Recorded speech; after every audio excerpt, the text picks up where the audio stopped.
Hello, Dragon Team video. Today we're going to take a look at a team around Tyrunt here in the Great League meta, as we already took a look before at the Tyrantrum, but in the Great League Remix Cup we're going to take a look at the normal Great League meta now.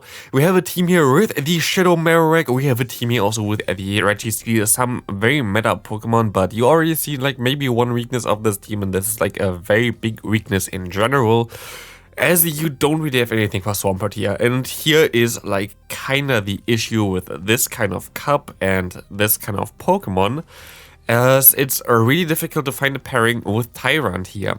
Before I made a video about Tyrantrum already, but in the Remix Cup, certain things are not allowed.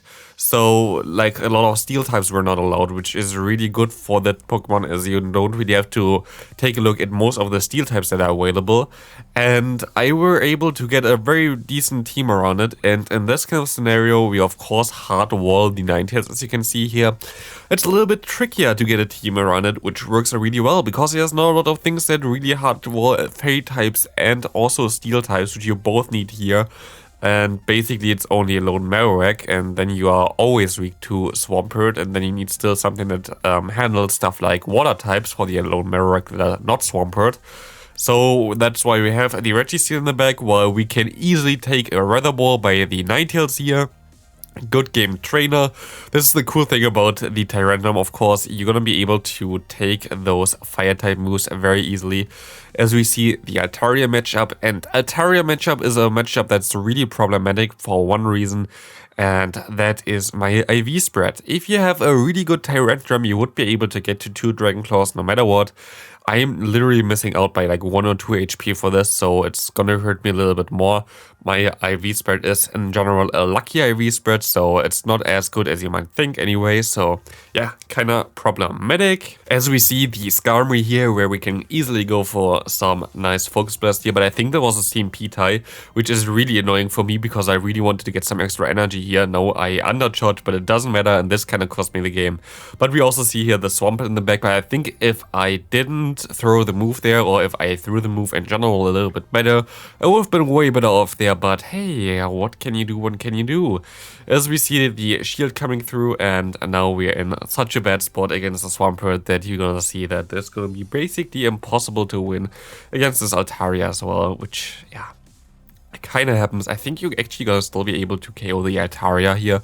Shadow Bone gonna be very, very nice, as yeah, that's gonna put him into range where I can farm him down, but we still gonna get to another move, I think, with a Shadow Bone against the Swampert, but this does not KO, so yeah, it's a little bit tough here, as the Swampert is such a hard wall against this team. They actually even go for the Earthquake here, which is kinda hilarious, as this is, yeah, a very, very nice, yeah, BM there. As we see a Stunfisk in the lead, Stunfisk in the lead is, oh, bye.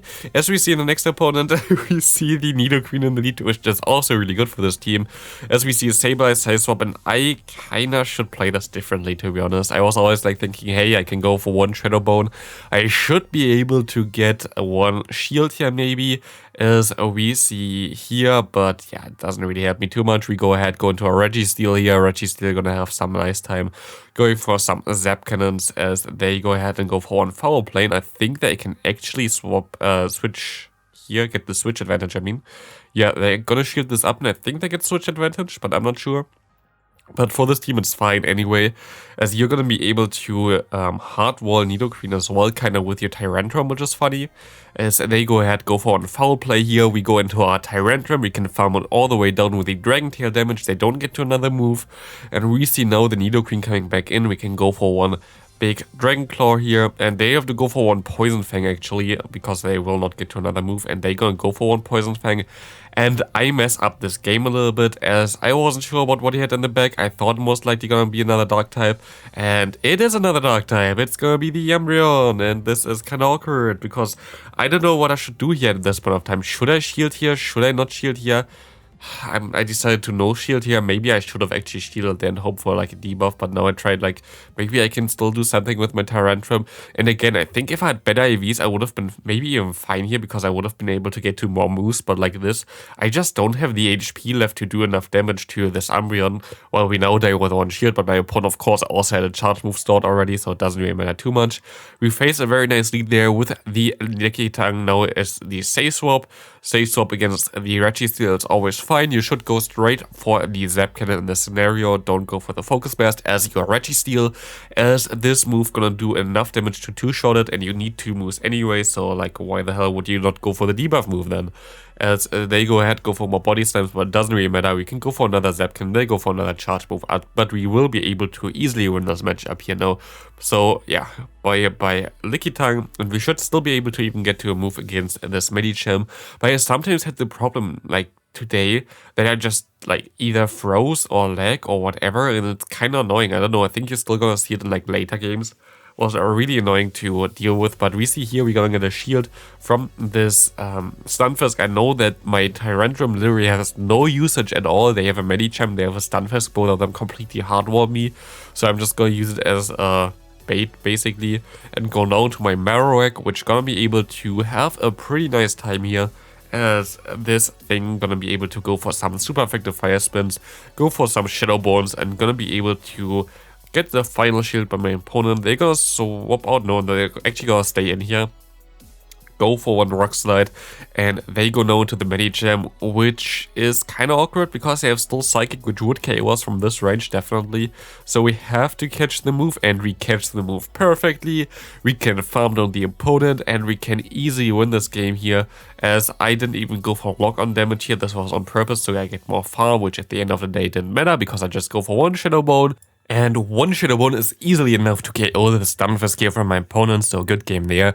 As we see the next opponent going to go ahead and have the Escavalier in the lead here, which is really nice for us, as we can go ahead and go for some Shadow Bones. I should have swapped out again earlier there. That was kind of like, it's kind of wrong move to be honest for me, but also kind of not. I don't know, like I actually don't know if it was the wrong move to do like this kind of thing here, as this allows me to get a shield from my opponent, but also put him into a range where one of the Zap Cannons already is enough to KO my opponent.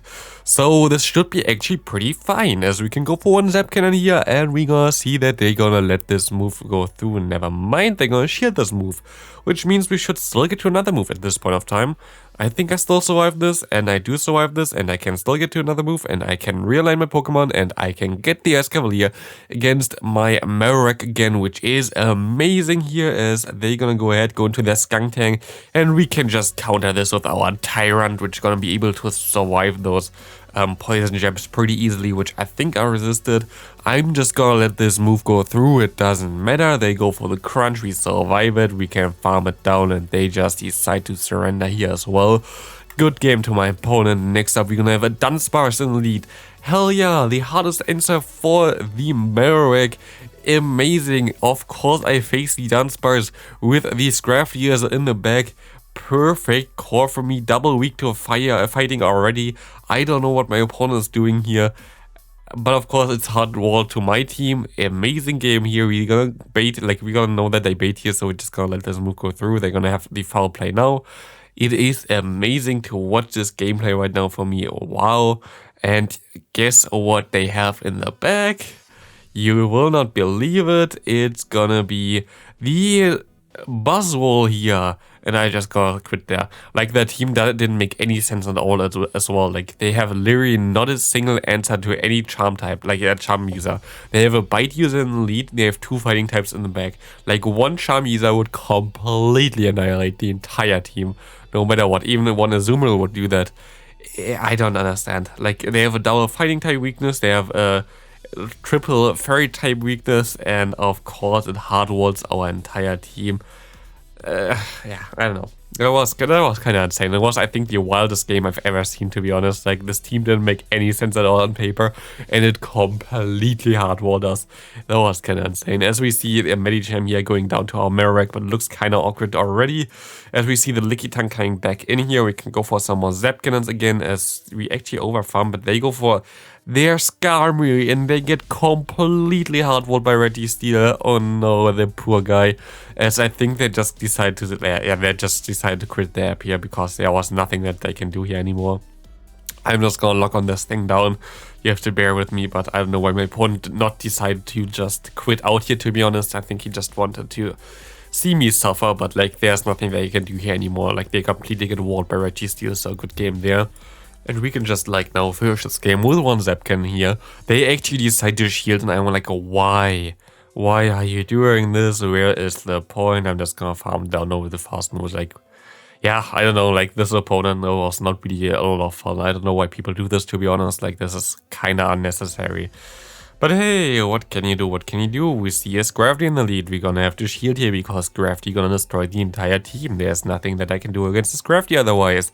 Isn't this nice? Yeah, like again, it's really difficult to build a team around this Pokemon without having any weaknesses at all. It's basically impossible because the typing itself is just so horrible, to be honest. Like, you're weak to ice, you're weak to fighting, you're weak to ground, you're weak to dragon, you're weak to fairy type. Like, Tyrunt's typing is just horrible, to be honest. So, yeah, like it's always difficult to build a balanced team with this unless you have restricted metas where like types that he's weak to are not allowed. So, yeah, it's gonna be a little bit tough. We're gonna take a look at this Pokemon again, most likely when we have the cups again, like the Retro Cup where you don't have fairy types. I think that is gonna be very good because you don't have steel types either, which basically annihilates already most of the types that it's weak to, which is good. As we see a Drapion coming in here. I think this game is the one where I lagged like crazy, but I'm not sure. We see the crunch coming through, and I'm gonna go ahead and try to get 2 more Zapcans. I think I will be able to win this game still, at this point of time at least, because I don't get the debuff. I can go for Zapcans here, and I'm gonna try to just get to another Zapcan now, as I think he gets to move here. Maybe I didn't lag, but I'm pretty sure I lagged. Ah yeah, here. Look at this. Isn't this beautiful? He was out of energy, and you saw how much extra fast moves he got through there. And this is already enough extra fast moves to get to 2 moves. It's insane, like, I don't know. It was the first time lag, I think, for me in ages. Maybe it was on my side, but I wasn't on call with other people at the same time, so I don't think it was really on my side, because, like, the call didn't die, so the game just died. As we see an Obstagoon in the lead. After this Scrafty, that's very, very nice, of course. But against the Obstagoon, at least, you're going to be able to survive one of the fast moves, like one of the charge moves, which will make this matchup way easier than the Scrafty matchup. As you're going to see here, I can just go ahead and go shield 1 up. And at this point, I can just even KO this thing with just 1 shield less than them. If they want to shield, they can shield. They don't want to shield, and I can just farm them down. Good game there. We see the next thing coming in, which is going to be the Nidoqueen, which is fine for me, as I can just go ahead, go for 1 Bone Club here, get the shield from my opponent. And we are looking pretty well here. They go for the Poison Fang, KOing us. And we can go into our Tyrunt and go for 1 Dragon Claw here. This Dragon Claw gonna do some nice damage against the Nidoqueen, but it's already a Skarmory all of a sudden. As we're gonna farm up extra energy now, catch on the Sky Attack on the Registeel, and I think we're pretty much fine here. I don't think my opponent has any chance of winning this game anymore. We're just gonna farm up to 100%. Go for 1 Focus Blast here instead, because I want to farm down afterwards, and I think, yeah, this puts them in a perfect farm down range, which gonna allow me to just let this move go through. They go for a Brave Bird, fine for me, I don't really care, because 1 Earth Power would have KO'd me anyway. Now I have so much energy that I can go for 1 Focus Blast, which would KO the opponent's Nidoqueen at this point of time. They're gonna let this move go through. I'm gonna let this move go through, and I should be able to just win this game with 1 Dragon Claw by my little Dano thingy here. As we see the Tyrunt going for the Dragon Claw, winning us the game. This is the cool thing about Tyrunt compared to the Tyrantrum. It has Dragon Claw, which the Tyrantrum doesn't have. Tyrantrum has access to Crunch, Earthquake, Outrage, and Stone Edge, I'm pretty sure. While this thing has access to those moves that I have here. I actually don't know what I think it has Stomp otherwise as well. I think it has Stomp as well, which I don't have in my moveset here, because why would I? We have a Step move, like we have double Step basically on our charge moves here. As we see the Bone Club coming through against this Stunfisk, we are 2 shields down, very good already for us, not. But we can at least get some shields back here against this Medicham, which is good. We can go for one Shadow Bone, getting this thing already low, getting the defense drop. We can go for another charge move here that's looking really nice. They're gonna let this move go through as well. We see a Ninetales coming in with Ember. You know what we're gonna have to do here now. We're just gonna let this move, no, we're not even gonna let the move go on to us. We can just go into our Tyrunt, and we just gonna go ahead and completely hard wall this Ninetales here, and they just decide to surrender. And that's gonna be it for the video. Thanks for watching. See you next video. Have a great rest of your day. Bye.